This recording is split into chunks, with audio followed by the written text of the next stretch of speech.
also want to take a moment to welcome everyone watching online and to everyone in Dublin. Let's give a massive round of applause for our Dublin church family. We're so glad that you guys are here with us. And you're not moving, so don't worry. You're still going to be in the audience cinema next week. You guys don't have to sweat. It's really, really cool to see what God is doing. This series that we've been doing is all about worship. You know, such a huge part of what we do as Christ followers is indeed worship. In fact, it should be one of the most distinctive characteristics of someone who has faith is that we worship God. And throughout the couple of weeks that we've been journeying this series, we've been talking about how worship is a response. It's a response to, first of all, come on, help me, what God has done. Second of all, what God is. And third of all, to what God will do. Exactly. We talked about how, and this is so important, that we take moments like today where we had the band were leading us to remember what God has done. Within our journey and in our past, we have things that we need to be grateful for. Count our blessings, as the old saying used to go. But not just count our blessings in a kind of lighthearted, well, I guess I'm not dead, let's give thanks to God. But actually in a very sincere way, understanding that you couldn't be where we are with who we are, you know, in the place that we are in a positive sense without God. And so we stop and we give thanks. Lord, thank you for, you know, in this church over the years, we've seen people physically healed. We've seen, you know, mothers who were told they never have kids, and now those babies are in this room. You know, we've so much to be thankful for. And so in worship, we remind ourselves, wow, look what God has done. But second of all, we understand, this is kind of the moment we're in today, isn't it? God has done and God will do, but we're in the God is doing bit. And sometimes this can be the hardest place, because in the doing place, the present tense is the place, watch this, where we have least perspective. Because we can look back and we can look forward, but we can't see very much when we're here. All we can see is our next step. Our next step. Maybe you're in a present period like that with the least perspective. And that's where we have to trust the most. When we don't know. I was just this morning preparing for today and praying and thinking about our next step as a church, thinking it's actually really mad because we are stepping into the complete unknown. Like, who knows what's going to happen next Sunday? Well, we have a plan for service, don't worry. But you know what I'm saying? I mean, we know what's going to happen, but who knows what God's going to do, what's possible? We're just completely stepping into the unknown. And it's in those present time moments that, in many cases, we need most faith. And so we give thanks. We respond to God in our present circumstances, knowing that He is being good to us. He is sustaining us. And of course, third of all, we look forward. And this is a cool thing about faith and worship, is that very often, because we know God's nature, because we know His character, because we know His impeccable track record of always being good to us, we can look forward into our futures, forward into our tomorrows, forward into the things He's spoken over us, and we can give thanks in response for things that haven't even happened yet, knowing by faith they will indeed come to pass. Now, today I want to kind of close off this series and bring you a message as we close off what really has been, it's actually 9 years, I think it's 9 years next Sunday that we moved into this facility. Which, you know, like I said, our team night and Tuesday night, a lot of history has gone on here. And as I think back to 9 years, in fact, this morning we do a team time before service, and I was looking around the room thinking at that point, there was 99% of the people in this entire building preparing for service weren't even part of this church. Some weren't even saved when we moved into this place. It's just amazing to think how God can use a space. But today, as we close the series, I want to look a little bit at what it means to look back, what it means to look at the present, what it means to look forward. Today I want to talk to you about remembrance stones. Now, if you're new to faith and new to Christianity, this is probably a new terminology to you. But maybe if you read your Bible, you've come across, especially in the Old Testament, where it tend to be this idea of remembrance stones. And basically, whenever God would do something in the lives of His people, particularly the people of Israel, one of the practices that they had back then in response to a commandment that God gave Moses in Deuteronomy not to forget, was they would erect these stones of remembrance. And they would stand at significant places, kind of like memorials. Memorial stones, probably a more contemporary way of saying it. Memorial stones. So when we come across this location, it's kind of like, you know, when you go to a certain significant part of Ireland and there's a stone or a sign or something saying, here once stood, or here's the place where, or this is significant because it's a sign, it's a position, it's a place, it's a physical object that tries to cause us to remember the significance of what took place in that place. Are you with me? Now, memory is a powerful thing. The power of memory. You think about this. This is one of the things that really defines us as human beings. We have such capacity to remember, even the worst of you. Like, we have this joke in our family. we call Lud, my wife, Dory from Finding Nemo, because often she wakes up, looks at me and goes, "Who are you?" I'm like, "I'm your husband." "Oh, I'm married, forgot about that." No, not really, but that would be weird. But her memory is just the best, honestly. In fact, I think how many of you know, have been married for a while, that God knows what he's doing, because very often what you lack the most, God gives your spouse. You know what I'm saying? And so I have this crazy, like almost photographic memory. Like I was out with a friend recently, and we were going to this place to eat. And I said, "Remember we came here 7 years ago, and you ordered this for a starter, and that for a main course, and that person had that drink?" He's going, "Dude, how do you remember this stuff?" I said, "I have a lot of empty space up there." You know what I'm saying? So I just keep it for storage. But nonetheless, even those of us who would say we struggle with memory, still our memory, the weakest of memory, I'm going to call that, is still a very powerful one. Because it's one of the things that people say, or scientists say, that separates us from animals, for example. That we have the power to recall past events and watch and feel them as if they were presently happening to us. It's why when you walk into a space, you remember your childhood, immediately emotions of joy and fun and freedom, you almost get goosebumps, and you go, "Wow, I remember this and that and the other." It's also why, in a negative sense, when bad things happen to us, the opposite effect is true. Memory is a very powerful thing. It's why we often want to, without even thinking, pass on traditions to our kids that we don't realize we inherited from our forefathers. We remember them, and therefore we want them to have some kind of application of that experience. We want them also to have the memory that we had growing up. Memory is a powerful thing. Just recently I was in New York City, and I was at the 9/11 memorial monument. And if you don't know your recent history, and I said recent, I suppose 18 years ago now, time is clicking, isn't it? But how do you still remember the moment you found out that someone had flown an airplane to the World Trade Center? I mean, I'll never forget, I actually was hanging out with friends, and one crazy person came up to us and saying, "America is under attack." And we're like, "What are you on about?" Literally. And we're like, "What's this?" And of course I ran home, and I went to the sitting room, and I was sitting there. My mother was literally hands on her mouth just watching this TV as this second plane just flew straight into the second World Trade Center. And we watched, and we listened to the commentaries, we watched people running out frantically, and then we watched people throw themselves out of these buildings. Eventually, the first tower collapsed, and secondly, the second tower collapsed. And it was just this moment of just silence. The commentators didn't know what to say. We didn't know what to say. It was like, this is too surreal. This cannot be happening. This is incredible. And then you fast forward the clock and built a museum there, and I was just recently had the opportunity to be there. And what's really significant for me is actually I was up in the World Trade Center 1 year before they were destroyed. And it was a really surreal thing for me to go back to the place that once stood and think, here were these two towering structures, enormous, incredible structures. Bigger than anything we've ever seen in Ireland. Bigger than the Hill of Tara, lads. It was huge, you know what I'm saying? It's massive. And thousands upon thousands upon thousands upon thousands of people all at the one time in the one place. It was just insane. I remember getting the elevator, and the elevator clerk person, whatever you call him, he'd there smiling, he'd go, "You're going up?" We said, "Yeah." And I forget what it was, 172nd floor. We did it in like 6 seconds. It just was insane. It was whoop, boom. And at the observation deck, looking out at all the city, looking out at all the buildings. And I remember, because I have a freakish memory, the Dunkin' Donuts. In fact, it's kind of a really bad joke, but when the towers fell, I went, "Oh no, Dunkin' Donuts is gone." Yeah, I was young, just forgive me. But that's how vivid my memory is. You know what I'm saying? I remember this is where this happened, this was that happened. And when you're walking through the museum, there's this point where there was pieces of the observation deck left. And it was so crazy, because here I am, 19 years since being there, 18 years from them being destroyed, and I can still remember the air, the temperature, something of the smell. I remember who was with me. I remember what I was doing. I remember how I used my last bit of money to buy some gifts for my family. I remember going there in the time. I remember the whole thing.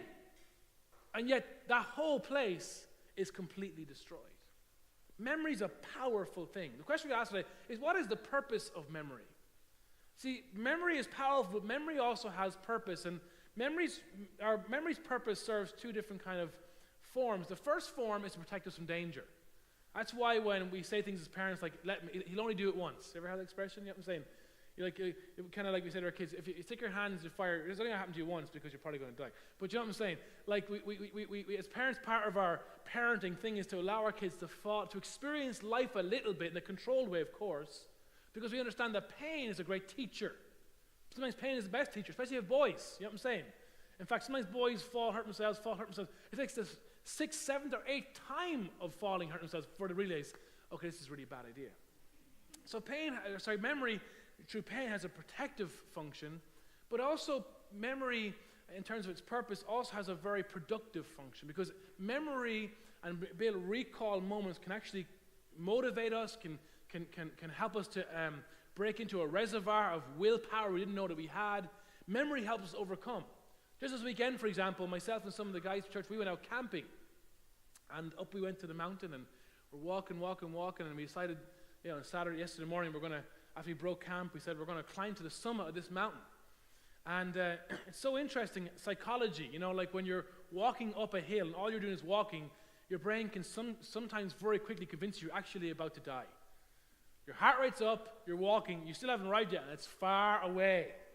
Now all of a sudden these thoughts come into your mind, like I might need to get a football and call him Wilson, or a basketball call him Wilson. Like it's just it's crazy. And then you keep going. But there's this moment where I was walking yesterday. We had some of the kids with us, and we're just kind of encouraging them, willpower and so on. And I had this moment where I thought, you know what? I've done this before. Hello, I have done this before. I will do this again. I have been up this mountain. I have whooped its ass. I have come back down taking names. I'm going back to the top of this mountain. Memory serves in a powerful way because memory reminds us that we can overcome, that we can literally conquer physical mountaintops.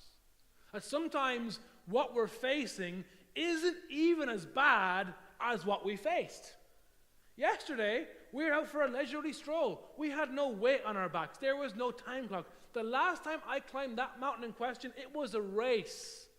And I was carrying 80 pounds on my back, which is very heavy. If you know what 80 pounds is, you can lift me up, and that's half of 80 pounds. Maybe not even, maybe a quarter of 80 pounds. Anyway, I'm revealing too much. But the point is, sometimes we look at our present circumstances because we lose perspective. We think this is much worse before, but actually we look back, you think, no, it's like, I've been through worse. I've come from farther. The things that have happened yesterday are nowhere as near as difficult as today. And because I overcame here, I know I can overcome here. This is where these memorial or remembrance stones come into play. There's a very famous story in the book of Joshua. That's where we're going to turn right now in the Old Testament. We're going to be in Joshua 4, and we're going to read from verse 1 to 9. And this is a significant moment in history, in Israel's history, in our Christian history. Why? Because this is the moment where, after 40 years wandering in the desert, the people of Israel are crossing over the Jordan River, which, to give you some perspectives and geography and context, the Jordan River was kind of like the marker between the unpromised land and the promised land. Beyond that river was the land that God had promised. Let's call it the place of promise. And so to kind of backfill your history a little bit, so basically God raised up the guy called Moses. His people Israel are in slavery in Egypt. They're crying out to him. God mobilizes Moses to be a leader, to raise up these people, to rally them, to lead them out of Egypt through the Red Sea. And because at that point, even though it was only supposed to be a 2-year journey from the Red Sea to the place of promise, because people weren't ready and did not work with God but constantly rebelled, it took 40 years for them to figure out their stuff before they could align themselves to God's plan and purpose and then be ready to step over. Of course, in the process, Moses, God's man on the ground, dies, and God raises up another man called Joshua. And here we go. This is the key moment where Joshua now is leading this, what has become a nation. Some historians reckon over 2 million people. He's leading this nation to cross over this Jordan River, finally kind of marking a sense of arrival after 40 years of sojourning. You think you've had a long journey, 40 years of journeying. And boom, here's the moment where they cross over into the place of promise. And what's also significant is this, that just by crossing over doesn't mean it's theirs. Watch this now. Because as soon as they cross over, that's when the fighting begins. Oh, hold on a second. What are you saying? I thought that when we get the promise, all the fighting. No. As soon as they step foot into the place of promise, the enemy rose up and said, you're not welcome here. You don't belong here. You think you're taking hold of your extraordinary purpose? Not so easy, my friend. And literally, there was a whole myriad of kings and battles that Joshua and the people had to fight in order to take hold of what was theirs, to lay hold of the promise. It's in this kind of moment, and you see the symbolism of it. Like they're looking back at what God has done, Egypt and the desert and the Red Sea, and they're looking forward to what God has said he will do, promised land, the land flowing. You've probably heard this expression with milk and honey. But they're in this present moment where they're crossing this river. It's kind of like the miracles happening around them. They're stuck in between destiny, and it's this powerful moment that God speaks to Joshua and tells him, here's how you process this moment. Here's how you worship in this moment. Let's read verse 1. It says this. In fact, we read all the way to verse 9, then I'll come back and I'll show you one or two or three things that we can learn from the story. First of all, when the whole nation had finished crossing the Jordan, the Lord said to Joshua, choose 12 men from among the people, one from each tribe, and tell them to take up 12 stones in the middle of the Jordan, from right where the priests are standing, and carry them over with you and put them down at the place where you are to stay tonight. Next verse, verse 4. So Joshua called together the 12 men he appointed from the Israelites, one from each tribe, and said to them, go over before the ark of the Lord your God into the middle of the Jordan. Each of you is to take up a stone on his shoulder according to the number of tribes of the Israelites, to serve as a sign among you. In the future, when your children ask you, what do these stones mean? Tell them that the flow of the Jordan was cut off before the ark of the covenant of the Lord when it crossed the Jordan. The waters of the Jordan were cut off. These stones are to be a memorial to the people of Israel forever. Verse 8. So the Israelites did as Joshua commanded them. They took the 12 stones in the middle of the Jordan according to the number of tribes of the Israelites, as the Lord had told Joshua, and they carried them over with them to their camp, where they put them down. Joshua set up the 12 stones that had been in the middle of the Jordan at the spot where the priests who carried the Ark of the Covenant stood, and they are there to this day. Now, of course, there to this day, not this day in terms of our reading, but there to the point of writing. There's three things I want us to see, three purposes or three ways we can interact, three ways I believe we can worship God through these memorial stones. I want to show you how we're kind of doing this as a church, but also how this is a good discipline for your life. I want you to understand that first of all, these are literal stones. Second of all, these serve as metaphorical living stones. And third, most importantly of all, these are lasting stones.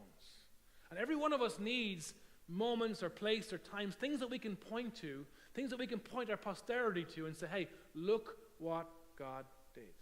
The first one, literal stones. That's because they were literal stones. Watch this. There's nothing special or significant about the stones themselves. They're just some stones. Look with me again in verse 1 to 3. Put it up there, guys, for a second. The story says that basically God prompts Joshua to choose 12 men. There's 12 tribes in Israel. So one man from each tribe, a representative of each tribe, and each man from each tribe is to choose a stone. And they're choosing a stone from the middle of the river. Why? Because what happened was, as they're preparing to cross over, the priests, at this time in the Old Testament, there were priests, they were carrying the Ark of the Covenant. That was like a box in which God's presence dwelt. You know, in the Old Testament, God's presence was limited to a place, in a sense, the temple or the tabernacle or the Ark of the Covenant. But when Jesus came and gave his life on the cross, God's Spirit is now free to all men everywhere. But back then, almost symbolically, if you will, God's presence was in this ark, this box in which were the 10 Commandments and Aaron's staff and some manna from the desert experience, reminders of where they'd come from. You know, this was symbolically was God going before them. So when these priests stood in the water, literally the water receded. Not because the priests were special, not because Joshua was special, because God is special. And when God's in the middle of the river, even the water has to get out of the way. Do you know what I'm saying? It's like, excuse me, please, here comes God.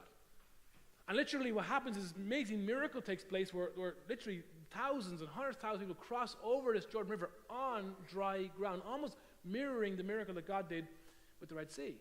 And while the priests stood in the water, after everyone had crossed, Joshua sends back 12 men to, from the riverbed, find these big stones and carry them over to camp, whereby they're going to be erected as stones of remembrance, or remembrance stones, memorial stones. And so these stones, there's nothing special about them. They're just stones. What's special is what they represent. As I think about this space, I'm reminded of that today. There's nothing special about this space.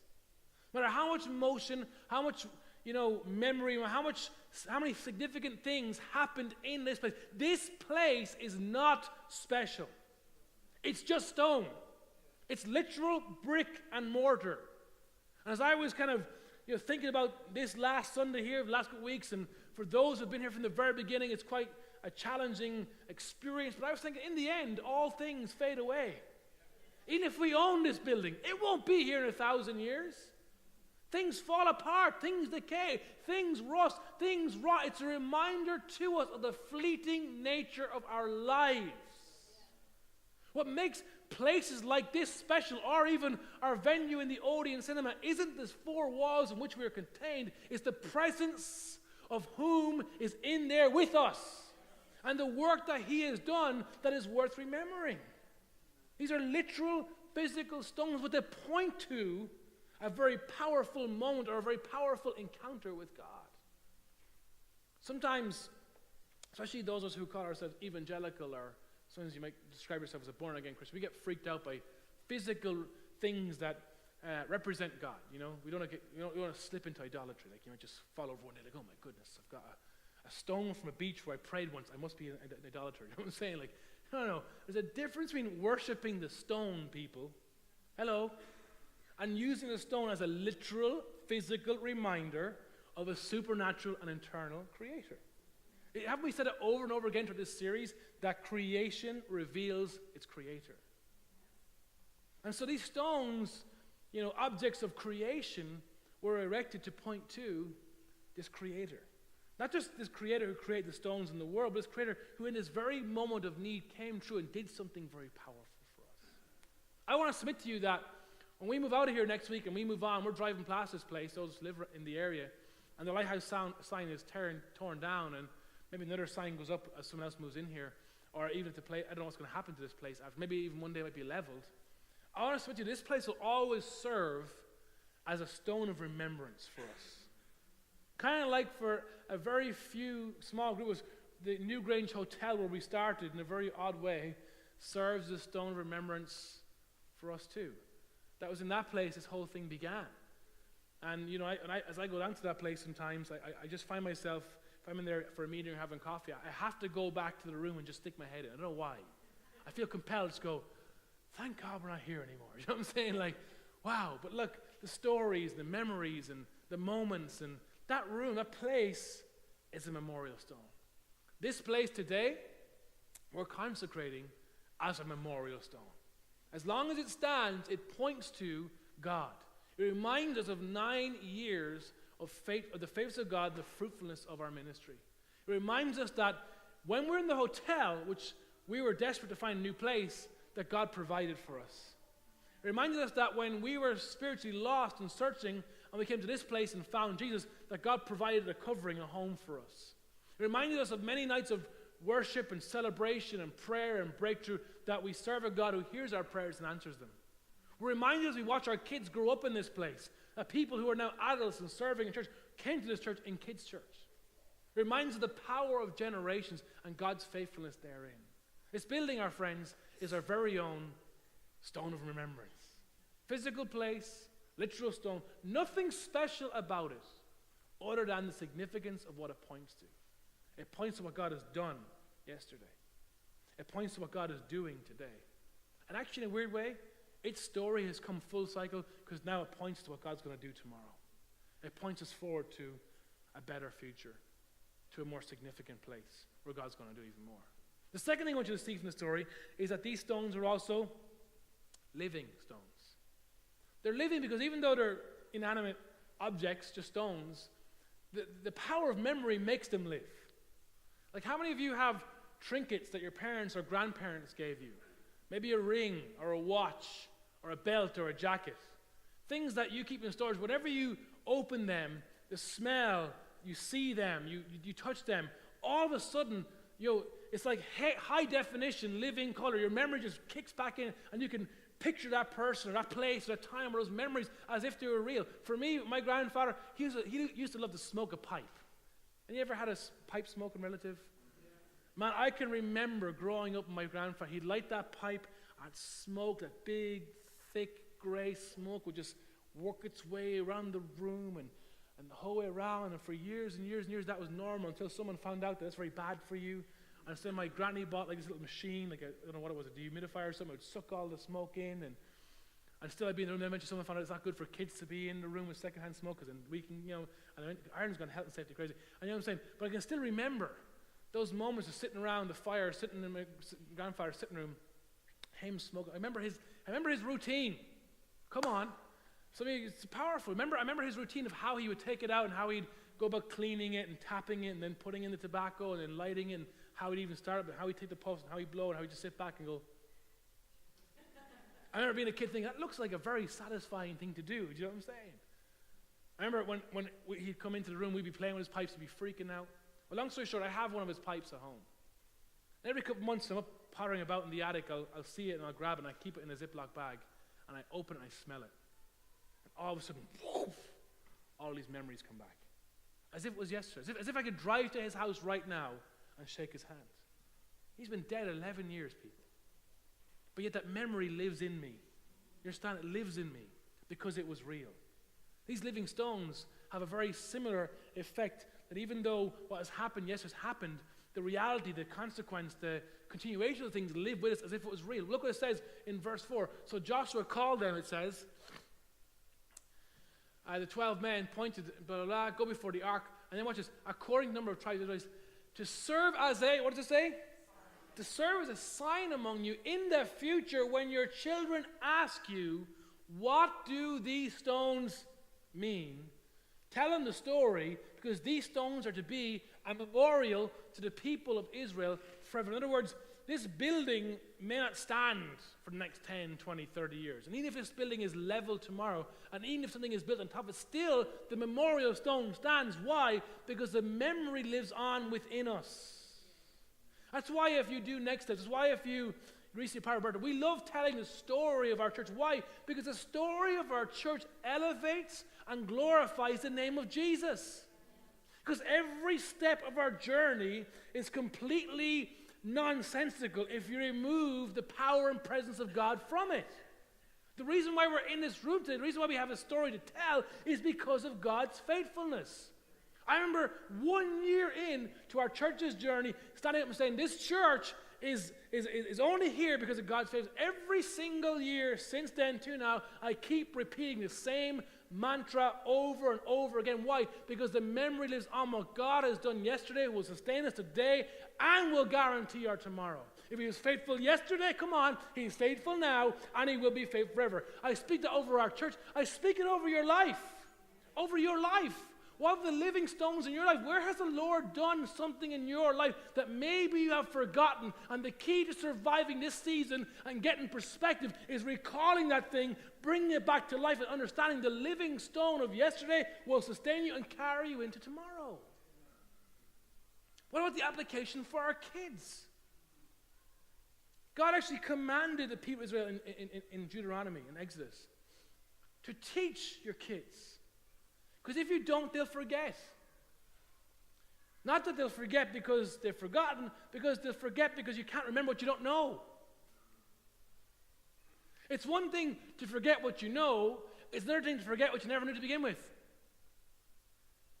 And it's especially more difficult when you weren't in the emotion of the situation. Like for most of those little tots in there right now running around having a great time, they don't care. What's one building to the next? They don't care. This week we're here, next week we're there. Boom. As long as it's good, right? Well, where are the parents at? As long as it's good, they don't care. That's okay. It's not a bad thing. It's just part of being the innocence of childhood. But if you've ever served here, if you were part of those people who built this platform and painted, look at that ceiling. Painted that ceiling. Hung these things from that ceiling. Built this screen. I mean, if you're part of this place and you actually put your own blood, sweat, and tears, if you've been a giver at all to Lighthouse over the years, and it's your finance, your tithing, your honoring God that has made this possible, if you invested yourself in any way, there's an emotional attachment. You see what I'm saying? That creates powerful memories because there's ownership. Our kids don't have that. They get it by inheritance because of our pioneering as parents, but they don't experience it for themselves. So we got to prepare them by reminding them. So that maybe in 10 years' time, when we're building a building somewhere, and our kids are now working and earning, and they've been asked to give to that building, and they go, well, what guarantee do we have this will work? I mean, what can you point me to that can give me some sense of confidence that if I give of myself and give of my finances, that somehow this whole faith thing will work? Well, let me tell you a story, son. Remember. We were in a hotel once, and God did this. We were in it's going to sound crazy, but a car garage with 2 toilets. Which, by the way, the irony, I think the light is gone, the women's one, has it? Is the light gone? Brilliant. It's just perfect, isn't it? It's so fitting. If you're walking out today and the roof falls down on top of you, just saying, you know what I'm saying? It's brilliant. Remember, we were here and God did this. So as we go there, God will do that. They're living stones because we carry the living memory. That kind of dovetails into the last point, which is this: they're lasting stones. That is, for as long as we can remember, their legacy lives on. It's so funny, I don't know if you ever, sat on kind of family backgrounds you come from, but, Christmas times or sitting around fires, especially with older family members, going to the pub, and all of a sudden, all the stories come out. You didn't think you had a mad uncle named Jim, but you do. and you hear about, I remember one time, we were sitting down, as family, and top of my father's father, my grandfather, my father's side, not the pipe smoking one, the other one, and my grandfather just was a typical Irish quiet man. Like, he worked in a mill, he bought a Ford Escort. That was his life achievement. He managed to buy a brand new Ford Escort, and I remember pulling my grandparents' house, and he'd be outside washing that car. I'm pretty sure whenever no one's looking, he'd throw a bit of dirt on it, he'd wash it some more. He loved it, because to him it was a symbol of having achieved something in his life from where he came from. You understand what I'm saying? I just thought, here's this humble, non-assuming Irish guy, again, tragically died of a heart attack many, many, many years ago. One day my father was telling me a story of how, your grandfather, he used to work in the canals. What? Up and down the barge, they used to deliver Guinness up and down the country. Like, what? That lad, he's in the barge, on the boat. Yeah, no way. I never even thought he left the county. The way I used to go on, I was convinced he didn't even know there was an Ireland. Do you know what I'm saying? There was Carlo, and that was it. Like, that's what he thought. I said, your grandfather was over in London. I'm like, what? He goes, he was part of a group of men that when London was blown up by the Nazis, he went over and rebuilt, with a whole generation of guys, all of London. My grandfather was in London. Hold on a second, doing what? He goes, there's like buildings. He can point to say, I built that, and I built that, and I was part of it. I'm going, that's mad. That's incredible. Like, I never. Because no one ever. And so my perspective of my grandfather was off. It wasn't true. It wasn't real. And I was suddenly began to realize, wow, that desire to serve, desire to travel, desire to take risks, I see where that comes from. You see, these memories are important because memories and stories tell us about who we are. Tell us about who we are. In the bad side of our family stories, we're reminded about who we don't want to be. We don't want to be that person. We don't want to be like that. We don't want to be that. That's where I come from. But in every bad, there's good. There's good things we want to, give thanks for, celebrate, leverage, and pass on to others. The same is true of our church story. There's some bad memories. There's some screw-ups. There's some place where we fall and we failed. Those things we don't want to emulate and carry forward. But there's so much good. But how can we carry either if they don't last, if we don't perpetuate them, if we don't tell the story? I want to encourage you. You have a story to tell. And your story is worth telling. And the world needs to hear something of your story, especially your kids and grandkids. Why? Because these literal stones that are living stones become lasting stones when we leave the legacy of the story of what those stones really mean. I want to encourage you. Maybe this week, look back at your life and say, where are the lasting stones that you haven't told your kids about? Lasting stones about miracles of provision, miracles of healing. I wonder, for those of you who have got kids here who weren't supposed to be here, you know what I'm saying? Have you told them the story? There's women in our church that I can remember vividly in this very room coming to me, when the stage is that way, I have a conversation with one lady right here and saying, we'll never ever have kids. What should we do? I'm just a pastor. You know what I'm saying? Let's pray. Let's pray because I believe what God has done, even though I understand what God is doing, God will somehow do. And we prayed. And that person particular has kids, not just a kid. Kids, plural. Who shouldn't be here. Because the experts told us it was impossible. But even the experts have to bow the knee to the expert. Because whatever he wills or says will be. I wonder if those kids know where they came from, not in the biological sense, but in the memorial lasting stone sense. Man, as parents, you prayed over your kids for things, and they're living in it. They didn't know you prayed for them. I'm just encouraging that we have the opportunity and perhaps an obligation to look at our own lives and ask the question, God has done things. So it's not a question of, do I have stones? We all have stones. The question is, where are the literal stones of remembrance in our lives? Are they living? And are we making them lasting? By how we pass on to the next generation, the stories. I mean, for example, here's a great question. Do your kids know how you became a Christ follower? Again, I'm not speaking specifically to parents, but the application is mostly for kids. But for all of us, are we telling people, this is how I came to, this is how God, this is where God, why are you believing that? Because God did. God will do. But it doesn't seem like in the middle. I know that the middle is always strange. We always lose perspective. It's kind of like your phone. Your phone is great in one mountain peak and another. When you go through the valley, no reception. Don't think you have no friends in the valley because you can't get an Instagram feed. Don't feel like your friends have abandoned you because you can't. They have sent their message. You can't receive it because you're out of perspective. Don't make judgments about relationships, about God, about yourself, your self-worth, or when you're in the valley because you can't pick up the right signal. But all of a sudden you'll come through that thing and go, oh, the world loves me. People like my posts and they've responded to my text messages. They've phoned me to see if I'm okay. Life is so good.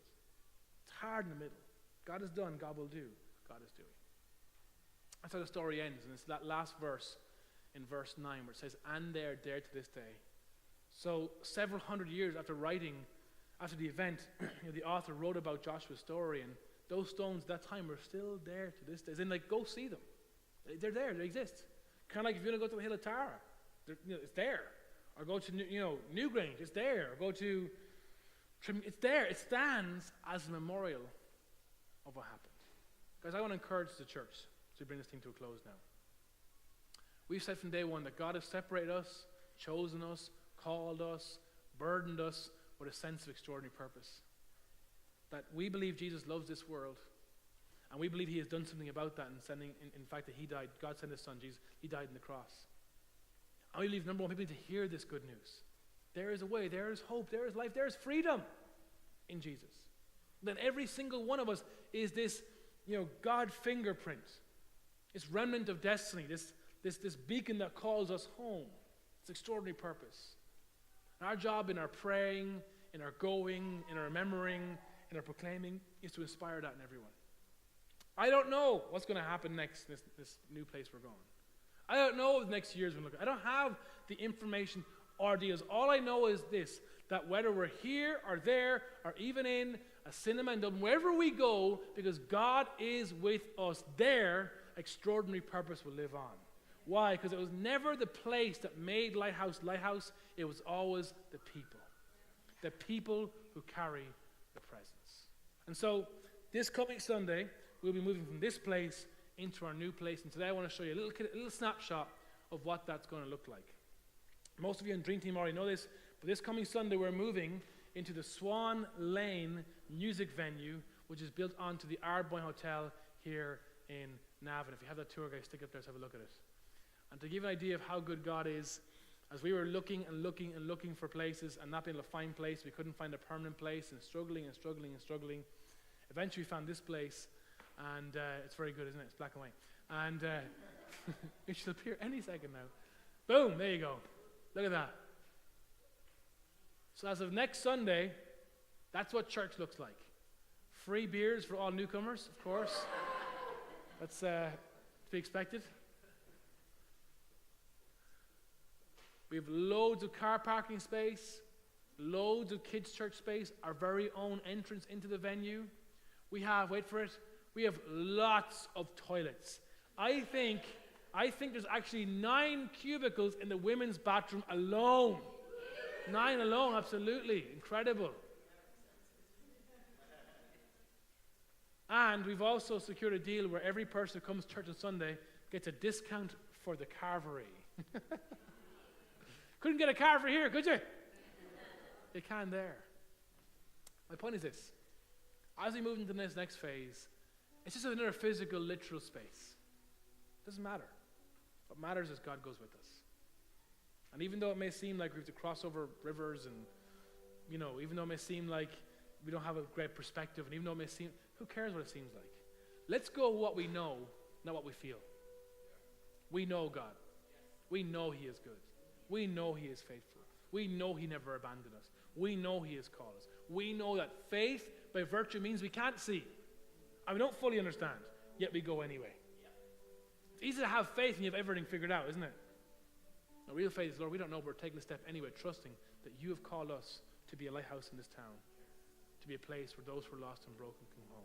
So, next Sunday, we're going to go back to one service, 11 o'clock. If you come here next Sunday, you're welcome, but we won't be here. You can come to this literal stone, but those who are living and doing something lasting will be somewhere else. It's time to erect a new stone. It's time to start a new journey. It's time to create the framework and foundation for a new miracle. Who knows who is not yet here, who will be here because of this faith step. I want to encourage you for your own life. I want to encourage you as we worship today that our lives, like living stones, point to God's glory. And that every single one of us has things that we should be grateful and looking back for, that we have things that God is doing even right now, even though we don't fully see or understand. And God is doing things that we will have in the future. And so there's that verse in the song that we're singing, So Will I, where it says that God of promise, remember it? You don't speak in vain, no syllable empty or void. Everything that God speaks becomes. And God has spoken over your life, I believe, blessing and purpose and healing and breakthrough. Remember where we come from. I believe God has spoken over our church, that we're going to be a pioneering church, that we're going to be a church that gives hope and light, a church that is passionate about people, not just those in the room, but even those outside the room, a church that exists for those who are not yet here. I believe that God has spoken these things and they will come to pass because that is the God that we serve. Amen. So for one last time in this series, can we stand? I'm going to pray and we're going to sing So Will I again. And we're going to sing it as a memorial to what God has done, as a declaration to what God is doing, and in faith to what God will do in Jesus' name. So Father, I thank you because we remember what you've done. We remember who you are. We recall the prayers that have been answered, O Lord. We recall your goodness, your provision, your sustenance. Recall the fact that in this place that we are healed and set free and going to heaven because of what Jesus Christ did for us on the cross of Calvary. We recall his blood that was shed. We recall his last words when he said, "It is finished." And that, God, we can't add to or take away from the miracle of new life that we have with you. We recall, Lord, that even when we were down and broken, even though we felt hopeless and hurting, you picked us up and you gave us dignity and you gave us hope and you set us on a path called life and you instilled in us a sense of destiny. Today, God, even though we walk through the valley and can't see the way through and we don't have mobile reception, we know you go with us. We know you go before us and you make a way. So just like Peter, who bravely stepped out with a boat, today, Lord, we take a faith step. As we look back at those literal stones that are living stones and now lasting stones, as we look to this physical building, our hearts are filled with hope, anticipation, and dare I say, even excitement for what you're about to do next. And so, God, if all these things point to you, if these stones are reminders of you, pointing to your grace, your power, your goodness, if they sing and speak of your faithfulness, then, Lord, so will I. So will I.